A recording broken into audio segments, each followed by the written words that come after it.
Hello and welcome to this introductory case study on excellence in management case analysis itself. So in this section, we are helping you learn how can you use case study methods to learn management best.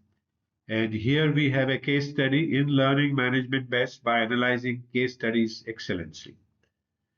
And this is the case learning from Harvard Business School where we give you a detailed breakdown of this top management institute that uses the case method pedagogy, uses how it uses it and why is it better than other methods of learning, and a description of the case analysis methods that they use. Right. So let's dig deep into that. So why is HBS often considered as benchmark for the case method? HBS Harvard Business School describes its core pedagogy as a method as a case study, and where the four steps that they say of reading and analyzing the case, discussing the case, and engaging in the class, and finally reflecting on it. In addition to that, HBSS produces hundreds of new cases each year and uses them intensively in its management program. The case study method, as you see, is central to HBS education philosophy. They argue it prepares students for the time-sensitive decisions with limited information. And that's real life, isn't it? So that's why HBS is often regarded as benchmark for the case method. And let's see what do they do and how do they do that. So how HBS uses the case method. And as we started telling you, they're basically four steps. First, they ask the students to prepare before the class.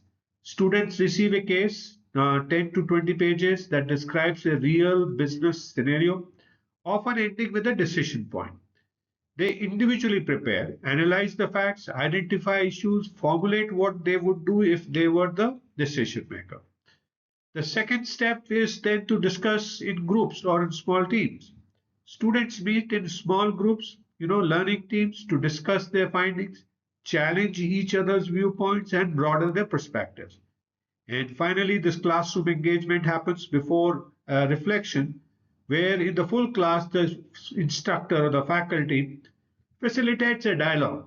Students are called on to present their analysis, defend their decision, and respond to critiques.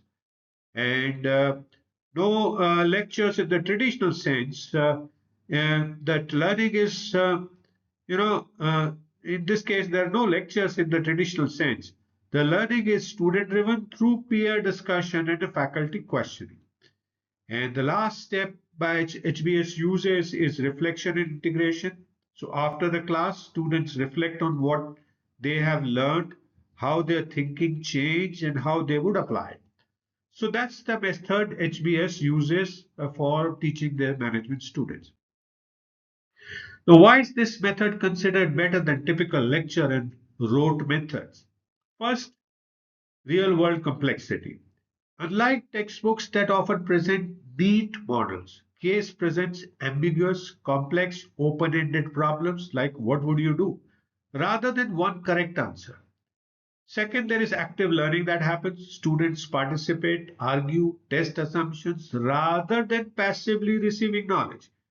This stimulates deeper cognitive engagement.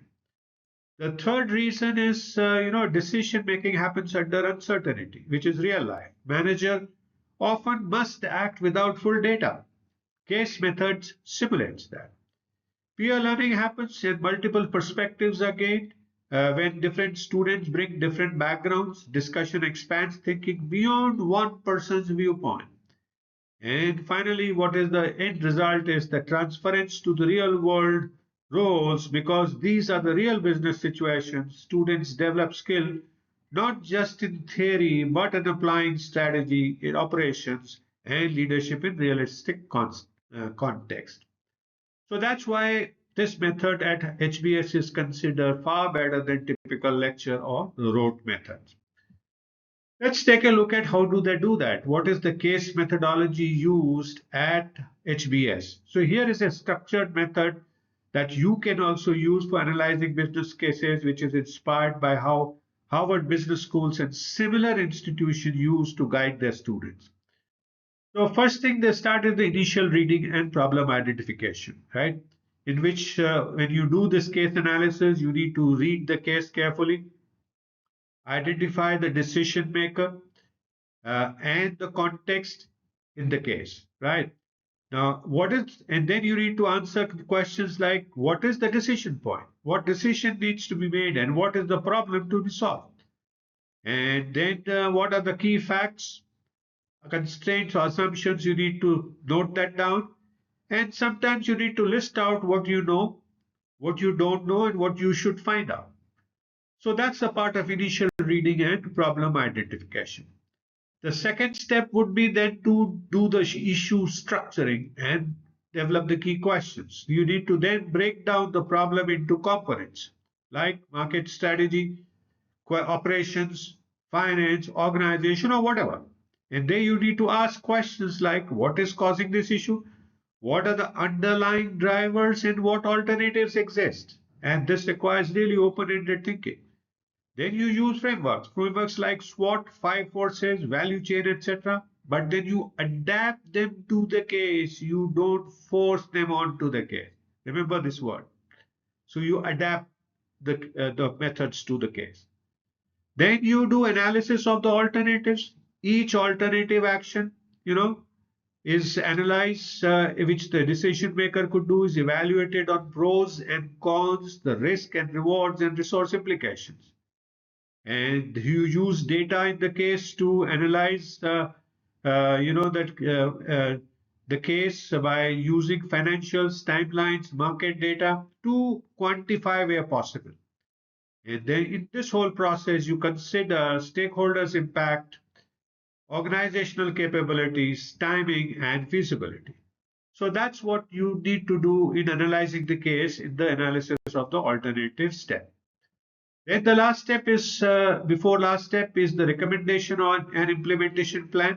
You choose the best alternative or a blended strategy. It could be a combination of two and justify why. And you develop a high level implementation plan that includes key steps, timelines, who does what, how will you measure success, things like that.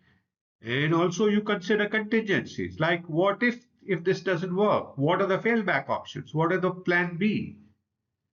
So, and lastly, what you do is you do reflection and lessons learned. You ask questions like what can a manager or a student learn from this scenario? Are there transferable management lessons for other companies and industries? What would you do differently given the hindsight? So that's the last step of learning the phase from the case study. Now, why this detailed method matters?